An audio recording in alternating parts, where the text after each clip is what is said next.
It's the Bud Grant Show.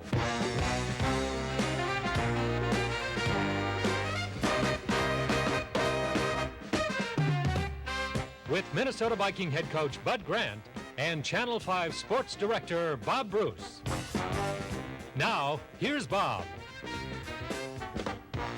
Hello again, everyone, and welcome to the Bud Grant Show. Yesterday, boy, a shootout in San Diego. The Minnesota Vikings against San Diego, and they beat the Chargers 33-31, and as the score indicates, it was a very exciting game. With us, as always, the head coach of the Minnesota Vikings, Coach Bud Grant, and with us is our player guest today, a man who had a magnificent game yesterday, Terry Lecount, a wide receiver with the Vikings. It's really hard to find a place to start on this game because there was so much action. It was such an offensive show. As a fan of the game, I just was tickled to death to watch the game yesterday. It was a lot of fun. Well, it started out fun, and it started out wide open, and it ended up exactly the same way. It was an all-out game. I think one thing we enjoyed, I think we were in better shape at the end. I think we dominated a little bit at the end physically, and I think that made the difference. The reaction to that win yesterday by some of the national media was that it was a huge upset.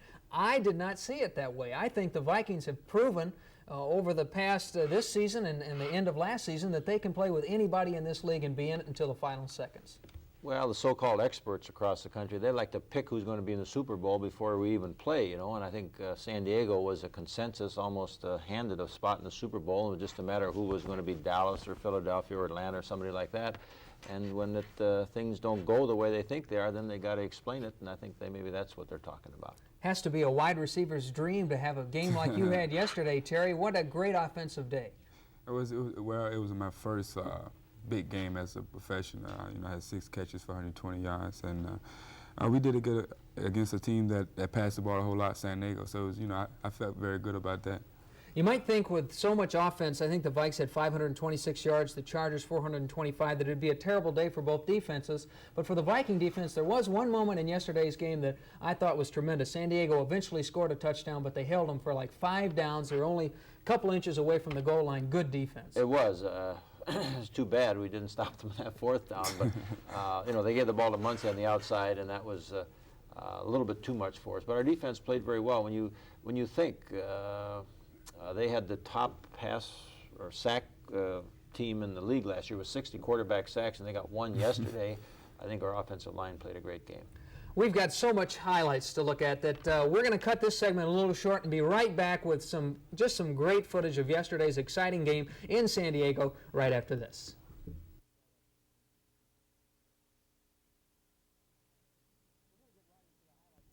We're going to get right into the highlights. And Tommy Kramer, I wonder if his arm's sore. 43 passes yesterday, 27 complete. Well, I don't think his arm's sore. You can see here we start right out throwing the football, however, out to Teddy, who had a good day, both receiving and rushing. He went into the game with a pulled muscle. He came out of it with a pulled muscle. He's a little sore today. You see Tommy going to Joe Sensor. Joe had a big first half, 6 catches the first half. They finally had a double on Joe and gave Terry some room. A little play-action fake there. Here's the interception. Good interception, fine play. He was trying to hit Joe on a crossing pattern, and that knocked us out of scoring position down there on the first drive. We had the better part of the play in the first half offensively. And here's Muncie. You can see that big cast he has on his left hand. We held him the first half. I think he got 17 yards rushing the first half and 100 and something the second half as they went to him just a little bit more, quite a bit more. Tommy here on a little screen pass, and here's Johnson, a great defensive tackle, make a play, almost score a touchdown. Watch Teddy try to pull the ball out of his arm right here. Swirly down there to make the tackle along with Ricky Young. And they go, of course, to their horse, Muncie, who was a question mark playing, but as long as he kept that ball in his right hand, I guess he was all right. That was a short touchdown. They scored. That was kind of an easy score for them. We had to work a lot harder. Here's a pass to Sammy for about 25 yards. Sammy also had a good day. Receivers all performed well in this game. Here's Joe again. They're trying to cover him singly coming out of the off the line of scrimmage there, and caught some balls that were thrown high that he could out-jump some people. Bootleg. Watch Ricky out here in the bottom of your screen. Catch the ball. Fine run here. A little juke, and then just strong running as he carries 3-4 people into the end zone on a 3rd and long situation. That got us the touchdown, otherwise we'd have had to settle for the field goal. This is now in the second quarter, that touchdown was. And here's Teddy. Watch the block there by Ricky Young. Just blew that fell out of there. Got another 7 or 8 yards out of that play. Ricky blocked very well in addition to that touchdown he scored. Here's a fake one-side pass to Joe, who just picked it right off the dirt. I think the bench would have exploded had they called that incomplete, because that was complete all the way. And they were signaling. I think they would have been in a lot of trouble if they'd have called that incomplete. And a little pitch to Teddy again. This time he cuts back on the inside as they turn it back, but those are 5 and 6 and 7 yard gainers. Out here to Ahmad on the sideline, takes a pretty good hit, almost out of bounds. And then the handoff to Teddy, gets around the corner. Another 5 or 6 yard gain. And here's the touchdown as they come with the blitz. Watch the blitz here. Teddy will be uncovered. Tommy reads the blitz, nobody there. He actually re-pulled a muscle right here. Just reaching back for that ball. And there was some question at halftime how well he's going to be able to perform the second half, but he did come back and played well. White putting the pressure on Fouts, but they move the ball very well too. He's got a quick recognition, much like Tommy, of where the receivers are and who's going to be open and what's happening. And they move the ball downfield in some short patterns, but the thing they like best is somebody coming across the middle. Here's Fouts, good protection. And goes deep down the field. And here's, watch, he pushes Willie Keel right there. This is Willie jump, the old basketball trick. And you go up for the rebound and give him a little push in the back and take the ball away. And that's just exactly what happened, and they got away with it. Things pretty even up in the first half, pretty even in the second half. And as we roll the second half highlights, it really built to a very exciting conclusion to that game yesterday. Well, yes, it was something that we didn't count on. We thought we might have to go into overtime, but as it turned out, we did end it in regulation. Here's our best drive of the day, I think. Pass to Ahmad. Here he breaks 3 tackles. Finally, the linebacker comes in and makes it. Otherwise, you might have seen a 94-yard touchdown run had he broke that tackle. We started on the 6-yard line here. And Tommy moving around a little bit. Joe, another fine catch. Here falling down. They didn't touch him, but they got him when he got up. And here's the reverse to Terry. And watch, he had to give some ground. A great block by Swilly there. Riley makes a great block.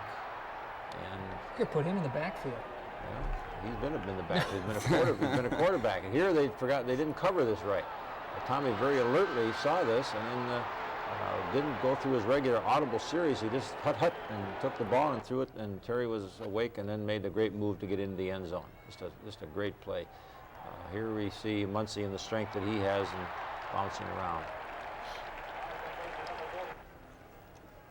They come right back. They're in favor with the wind and this going this way. And there's Joyner again. That's what they like to do. Throw into the seams or coming across against his zone. And he can throw the ball so hard and so accurately that it's sometimes tough to cover. And here's Teddy. They again mistaken the coverage with some of our motion. I'm sure that if Teddy hadn't had that pulled muscle, he would have scored on this play. As it was, he gets down to the 10-yard line.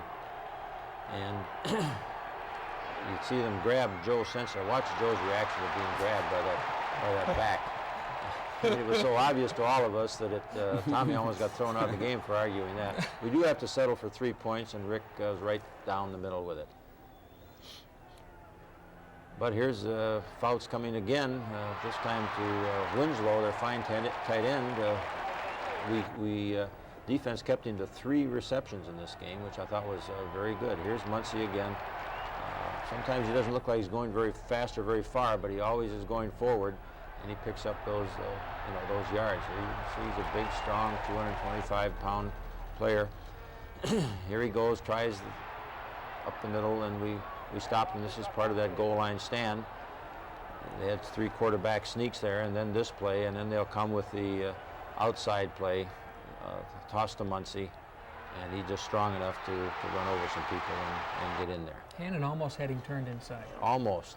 And here he comes again. Now we see Mulaney make the hit him, and the ball bounces loose. Studwell recovers it, and that's the break we needed in the ball game. They'd gotten 2 turnovers. We hadn't gotten any. His was the turnover that helped us, get the tying touchdown or what would have been. Out to Teddy. Out of bounds, stops the clock. They felt there that they shouldn't have pulled him down once you're out of bounds. You're supposed to let go when you're out of bounds, not pull anybody down. Here's Tommy back. Here's the one to Terry now. Or no, this is out to Sammy. Watch Sammy turn the corner, get another 7 or 8 yards. This is the drive up to the touchdown that Terry scores. Every time he looked back one way, come back to Terry in the other, and he just ran by the man and turned around and made a fine catch. And that's something you don't see many people do with the Vikings, just spike the ball, but that's his first and last one, he told me. Now we're talking more about that in just a moment. Talking about the onside kick here, and you'll see now on a signal from Danmeyer, we'll get some extra people over here, and you'll see the kick take a big bounce, and Randy Holloway go for it, and Terry, right where he should have been, right down the sideline, protecting the sideline, catches the ball. Now remember, you cannot advance a kick. We can't. They can't. But we get it where we had possession of it. Here's the pass to Terry now. This is a third down play, and this got us to the 20-yard line. Now we're in field goal range. And now it's just a matter of running a couple of plays, letting the clock go down to 5 seconds or 4 seconds, kicking the field goal. There's not enough time for another play if we make the field goal, and of course we did. And Danmeyer's 38-yard field goal right down the middle again. In just a moment, we're going to be back, and we'll take a look at that onside kick play, a play that for many teams is a low percentage play, but for the Vikings in the past couple of years has almost been an automatic recovery for them. We'll look at that and a question from the Bud Grant hotline right after this.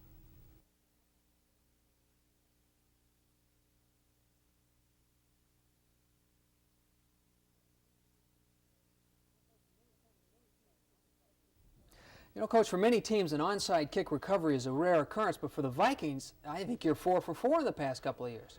Well, it's not a high percentage kickoff. Otherwise, we'd use it. If we could recover 50%, it would almost be worthwhile doing. We've been lucky. I think we've had a surprise element involved, and we've worked on it. We work on it every week, and this particular one, we have the surprise short kick, and then we have the one that's obvious. And the obvious one, they put their 9 people up here in front and 2 people deep. We use a shift on this. In other words, on a signal from Danmeyer, these are all the people. We number them 1, 2, 3, 4, 5 away from the kicker. And we'll run these people in motion over here, these 3, and they'll position themselves up in here at the snap of the ball.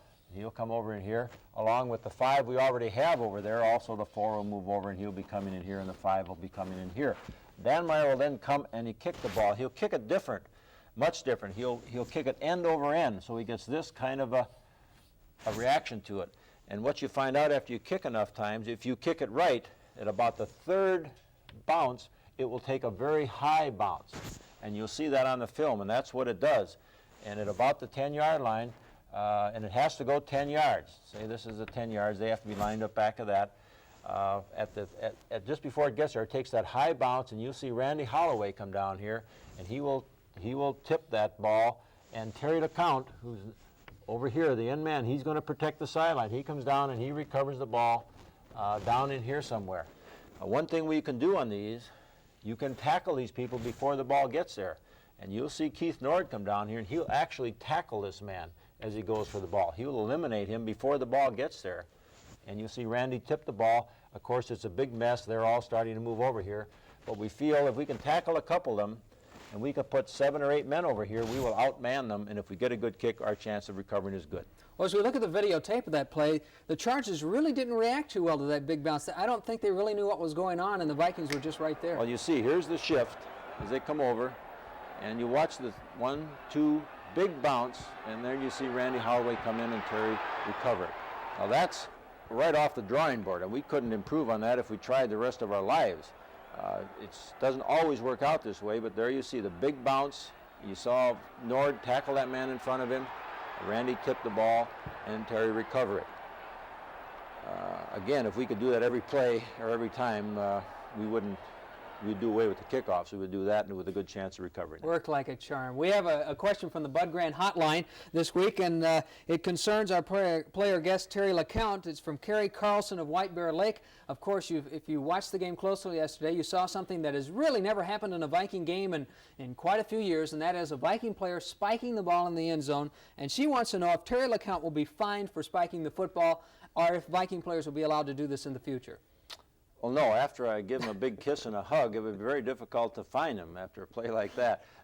There's no rule against spiking the ball, certainly, and there's no club rule against it either. It's just a recommendation that to the players, that they do not spike the ball. I think that has a tendency to create a different image than what you'd like to project. Also, it might incite the other team a little bit. It's kind of rubbing dirt in the wound. You've made a good play. Why try to, show up the other man by doing something like that? So we recommend they don't do it, but some people have more exuberance than others. So it's not an official team rule, but it is a recommendation from the head coach, which does carry a little weight. Well, I think Terry said he'll never do it again, for whatever that means. In just a moment, we'll be back and we'll talk to Terry Lecount, maybe about the spike and a few other things right after this.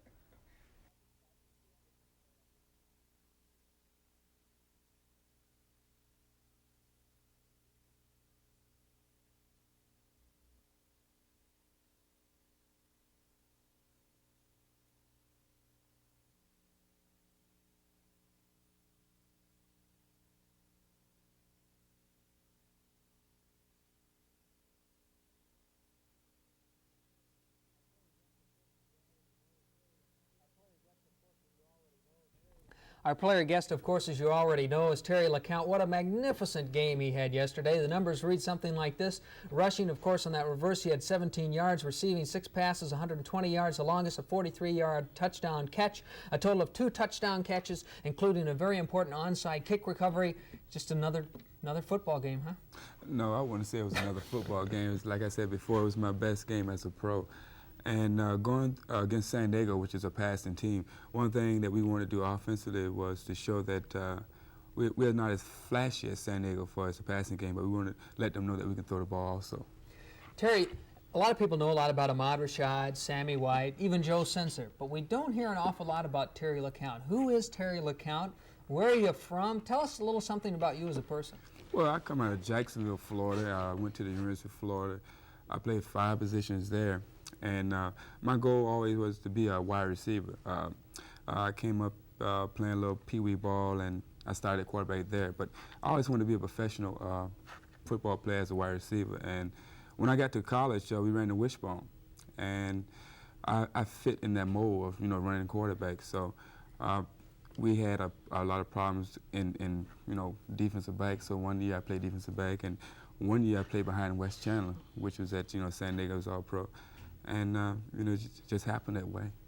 Well, you've certainly done well as a wide receiver, but we'll talk about that in a moment. But what has impressed me is your play on special teams. And tell us a little something about the onside kick recoveries, because you were telling me earlier that the last 4 onside kicks, you've recovered every one. You and Dan Meyer got a real good combination clicking there.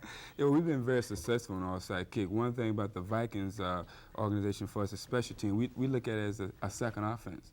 I mean, I know some teams probably just, go through the, the motion of it. But the Vikings, we look at our special team as a second offense, and we try to, occur things on the field with special teams and, get us in good field position. If you look back over the years, the special teams of the Vikings have accounted for an awful lot of points. Oh, yes. I always, before when I was real small, I always watched the Vikings, and they always had those 10, 13 games, and always a special team type game.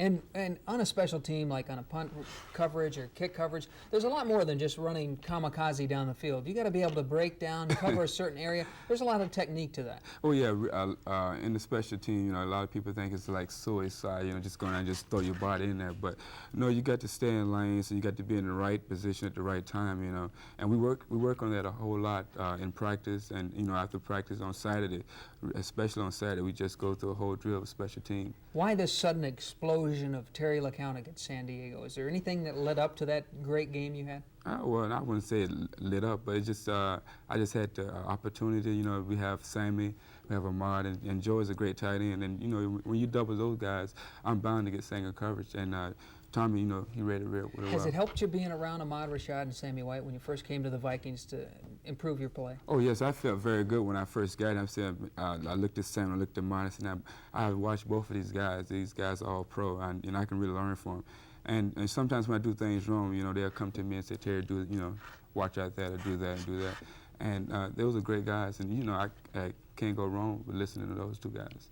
Many teams, Coach, wish they had as many good wide receivers as you have. I think in today's football, the wide receiver is maybe as important as running backs that you now have. It's interesting, you know, they put Terry, saying he was with San Francisco, and they tried to get him through.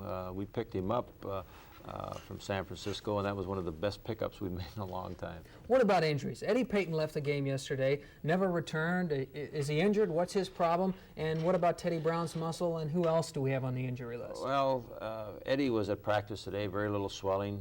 He's had some knee problems past career. We hope that it's nothing serious. It doesn't appear to be at this time. Teddy, stiff and sore, pulled muscle type thing that'll probably be better, you know, as the week goes on, but a little tired today. Other than that, I think we came out in pretty good shape. Quickly, Monday Night Football coming up a little later on tonight. The Miami Dolphins take on the Buffalo Bills. How do you guys feel about it? How do you see Miami and Buffalo? Great game. Could go either way. It's going to be fun to watch. Really, Miami has won some very close ball games this year, and that's the difference between winning and losing, being able to win the close ones, and they've done that. They're playing at Buffalo. Buffalo seems to have come a long way since Miami dominated. Should be a great ball game. Jerry, what do you think? Well, the Buffalo haven't beat Miami in a good little while, you know. But you know, they're playing at home, and like Bud said, Buffalo is playing much better ball. What about Philadelphia? Are we going to see Terry Lecount in the end zone and maybe spiking the ball and having another day like you had against San Diego? Well, I wouldn't mind having another day, but I just want to go in to, you know, to win. You know, no matter what happens, I like to win. You know, if anybody scored a touchdown, it's fine with me. Just had the big W. What a great chance for the Vikings to go up against an undefeated team, to be the first team to knock off the Philadelphia Eagles. I was just hoping that they'd beat the Saints and then set up that situation. Well, I don't know that that's what we're going to get satisfaction. We just want to win to stay alive in our own division, not just to beat the Eagles. And of course, you're very familiar with this team since you were in the playoffs against them last year. Yes. So it should be a good one. We've got a file on them. We'll just pick it up where we left off. Don't forget the Bud Grant Show hotline 1 hour after the game, and we'll be with you next Sunday night at 10:30 with the Bud Grant Show.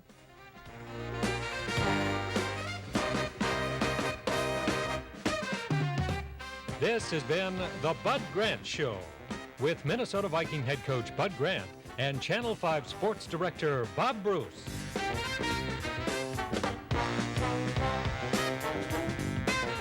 This program is a pre-recorded presentation of KSTP Television Sports.